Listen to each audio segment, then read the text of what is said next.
மாண்புமிகு பேரவைத் தலைவர் அவர்களே, துணைத் தலைவர் அவர்களே, முதலமைச்சர் அவர்களே, 17வது சட்டமன்ற பேரவையின் எதிர்க்கட்சி தலைவராக எனது முதல் உரை இது. பகுத்தறிவு பகலவன் தந்தை பெரியார், தமிழ்நாட்டுடைய தலைமகன் பேரறிஞர் அண்ணா, நவீன தமிழ்நாட்டுடைய சிற்பி முத்தமிழறிஞர் டாக்டர் கலைஞர்,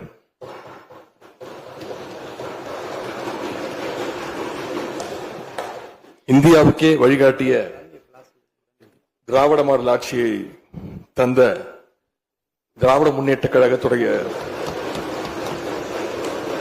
தலைவர் திரு முத்துவேல் கருணாநிதி ஸ்டாலின்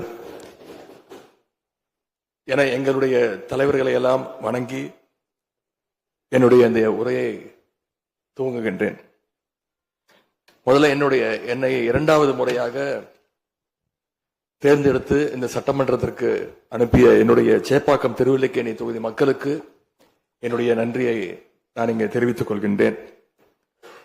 அதே போல எங்கள் தலைவர் தலைமையிலான திராவிட முன்னேற்ற கழகத்துடைய கூட்டணிக்கு 1,52,82,782 வாக்குகளை தந்த தமிழ்நாட்டு மக்களுக்கு என்னுடைய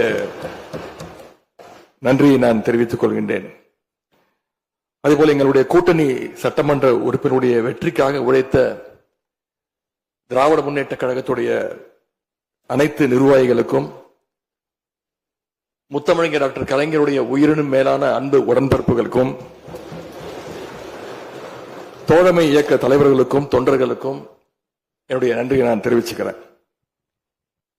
இந்த அவையில என் கூட நின்று எனக்கு வழிகாட்டக்கூடிய எதிர்க்கட்சி துணைத் தலைவர் அண்ணன் திரு KN நேரு அவர்களுக்கும், எங்களுடைய கொறடா அண்ணன் வேறு அவர்களுக்கும், துணை கொறடா அண்ணன் திரு கோவி செழியன், செயலாளர் அண்ணன் திரு தங்கம் தென்னரசு, பொருளாளர் அண்ணன் திரு MRK பன்னீர்செல்வம் ஆகியோருக்கும், கழக சட்டமன்ற உறுப்பினர்களுக்கும் என்னுடைய நன்றியை நான் தெரிவிச்சுக்கிறேன். சட்டமன்றத்தில் நேற்று நாம அத்தனை பேரும் பதவி பிரமாணம் செஞ்சுக்கிட்டோம். அதன் பின்பு இன்னைக்கு முதல் நடவடிக்கையா பேரவைத் தலைவரை இன்றைக்கு தேர்ந்தெடுத்திருக்கிறோம். வரலாற்று சிறப்புமிக்க இந்த சட்டப்பேரவையில மாண்புமிகு பேரவைத் தலைவராக தேர்ந்தெடுக்கப்பட்டிருக்கக்கூடிய உங்களுக்கு